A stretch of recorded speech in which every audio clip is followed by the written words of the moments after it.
నమస్కారం, NS news కి స్వాగతం. నా పేరు ఉషా. ముందుగా ముఖ్యాంశాలు. తిరుపతి జిల్లా శ్రీకాళహస్తి పట్టణంలోని వన్ టౌన్ పోలీస్ స్టేషన్లో మీడియా సమావేశం నిర్వహించిన శ్రీకాళహస్తి డీఎస్పీ నరసింహమూర్తి. డీఎస్పీ మాట్లాడుతూ, రాబోవు వినాయక చవితి పండుగ సందర్భంగా ప్రతి ఒక్కరూ నియమ నిబంధనలు తప్పనిసరిగా పాటించాలి. అక్రమ వసూళ్లకు పాల్పడితే కఠిన చర్యలు తప్పవని మీడియా సమావేశంలో తెలియజేశారు. కాళహస్తి సబ్ డివిజన్ పోలీసు తరఫున అందరికీ కూడా కొన్ని సూచనలు చేస్తున్నాము. మనకందరికీ తెలుసు, ఈ నెల నుంచి మనకు శ్రావణ మాసం స్టార్ట్ అయింది. ఇల్లుండి మనకు వరలక్ష్మి వ్రతం ఉంది. ఇక్కడితో మనకు పండుగల సీజన్ స్టార్ట్ అవుతుంది. నెక్స్ట్ మనకు ఇంపార్టెంట్ ఈవెంట్ వినాయక చవితి, తర్వాత దసరా, తర్వాత మనకు ఏడుగంగల జాతర, ఇట్లాగా దీపావళి, ఇట్లా కంటిన్యూగా ఫెస్టివల్ సీజన్ స్టార్ట్ అయింది. ఇందు మూలంగా అందరికీ కూడా కొంత అవగాహన కల్పించడానికి కోసమని కొన్ని సూచనలు చేయడం జరుగుతున్నది. ముఖ్యంగా గమనించవలసింది ఏమంటే 30 పోలీస్ యాక్ట్ ఇంప్లిమెంటేషన్ లో ఉంది. కాళహస్తి పట్టణంలో మండలాల్లో 30 పోలీస్ యాక్ట్ ఇంప్లిమెంటేషన్ ఉంది. యాక్ట్ ఏం చెప్తుందంటే, నువ్వు ఏదైనా కార్యక్రమం చేసుకో, ఎవరు కూడా అడ్డగించరు, అడ్డంగా కల్పించరు. బట్ అనుమతించడం జరుగుతుంది, కొన్ని కండిషన్లు అనేది అప్లై చేయడం జరుగుతుంది. ఇది ముఖ్యంగా గమనించాలి.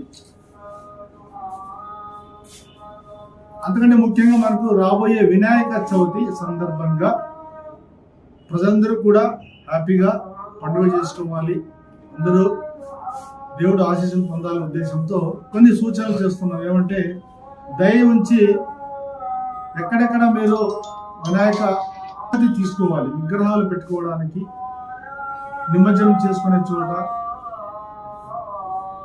ఎక్కడి నుంచి ఎక్కడ దాకా, ఎక్కడ బయలుదేరుతారు, ఎక్కడ ముగిస్తారు అనే అన్ని వివరాలు తెలియజేసి పర్మిషన్ అయితే ఖచ్చితంగా తీసుకోవాలి. పర్మిషన్ ఇవ్వడానికి కూడా మేము అన్ని ప్రభుత్వ శాఖలతో కలిసి ఒక సమావేశం పెట్టుకొని సింగిల్ విండో సిస్టమ్, అంటే ప్రతి ఒక్కరు పోలీస్ స్టేషన్కి, ఎంఆర్ఓ ఆఫీస్కి, ఫైర్ ఆఫీస్కి తిరగకుండా ఒక చోటనే పర్మిషన్లు అప్లికేషన్ ఇవ్వడము, పర్మిషన్ ఇవ్వడం, ప్రజలకు సౌకర్యవంతంగా ఒక సింగిల్ విండో సిస్టమ్ అనేది ఏర్పాటు చేయడం జరుగుతుంది. కాబట్టి ప్రతి ఒక్కరు కూడా మీ ఏరియాలో పండుగ చేసుకునే ముందు, విగ్రహం పెట్టుకునే ముందు పోలీసుల యొక్క అనుమతి తీసుకోవాలి. నెంబర్ 1. మండపం దగ్గర చాలా మంది నిర్లక్ష్యంగా ఉంటారు. షార్ట్ సర్క్యూట్, తర్వాత విగ్రహాలు పడిపోవడాలు, రకరకాల కొన్ని సంఘటనలు జరిగే అవకాశం ఉంటుంది. కాబట్టి అక్కడ ఎవరైతే ఉత్సవ కమిటీ వాళ్ళు ఉంటారో తెలియజేయడం ఏమంటే, no crackers, no DJ. Crackers ఎట్టి పరిస్థితుల్లో కూడా ఎవరు కూడా ఏమి యూజ్ చేయకూడదు. పండుగలో ప్రమాదాలకు అవకాశం లేకుండా మరియు నిబంధనలు ఎట్టి పరిస్థితుల్లో కూడా అక్రమ వసూళ్ళకి పాల్పడరాదు, ప్రజలకి భయభ్రాంతుల్ని గురి చేయరాదు. తర్వాత రోడ్డుకి అడ్డంగా మండపాలు వేసి ప్రజల రాకపోకలకి అవాంతరాలు కలిగే విధంగా చూడరాదు. మరియు రికార్డ్ డ్యాన్సులు, డీజేలు అనుమతించబడవు.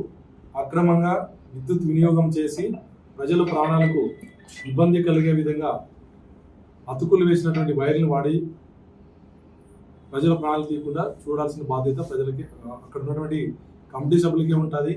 అంతేకాకుండా పరిమితికి మించి పొడవైన విగ్రహాలు దయచేసి కొనరాదు. ఎందుకంటే పట్టణంలో ఇరుకు రోడ్లు మరియు కరెంట్ లైన్లు ఉన్నాయి. కాబట్టి ఎట్టి పరిస్థితుల్లో కూడా పరిమితికి మించి ఎక్కువ ఆడంబరాలకు పోయి పొడవైన విగ్రహాలు తీసుకొని వస్తే అవి అనుమతించబడవు.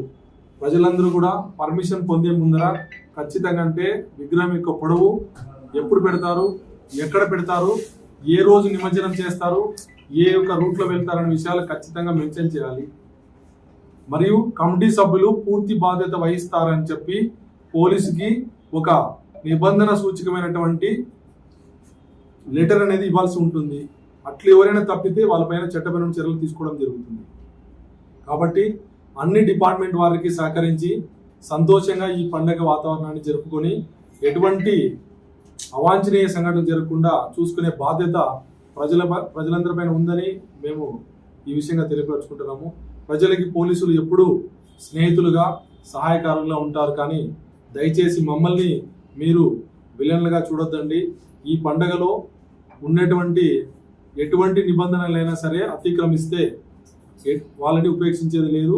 30 పోలీస్ యాక్ట్ ప్రకారం కఠినమైన శిక్షలు అమలు చేయడం జరుగుతుంది. మరియు చిట్ట చివరిగా వారు పెట్టినటువంటి విగ్రహానికి పర్మిషన్ లేకుండా ఏదైనా అనివార్య సంఘటనలు అక్కడ చోటు చేసుకుంటే పోలీసు యొక్క చర్య అనేది కఠినంగా తీవ్రంగా ఉంటుందని ఈ యొక్క ప్రెస్ మీట్లో మీ అందరికీ చెప్పడం జరిగింది. దయచేసి ప్రజలందరూ కూడా పోలీసు సహకరించాలి. అదేవిధంగా మీకు మేము సహకరిస్తాము. మనమందరూ ఒకటిగా శ్రీకాళహస్తి పట్టణంలో ఎటువంటి గొడవలు కొట్లాట్లు జరగకుండా ప్రశాంత వాతావరణంలో పండుగ జరుపుకోవాలని సూచిస్తూ సెలవు తీసుకుంటాను. నా పేరు గోపి, శ్రీకాళహస్తి 1వ పట్టణ సిఐ.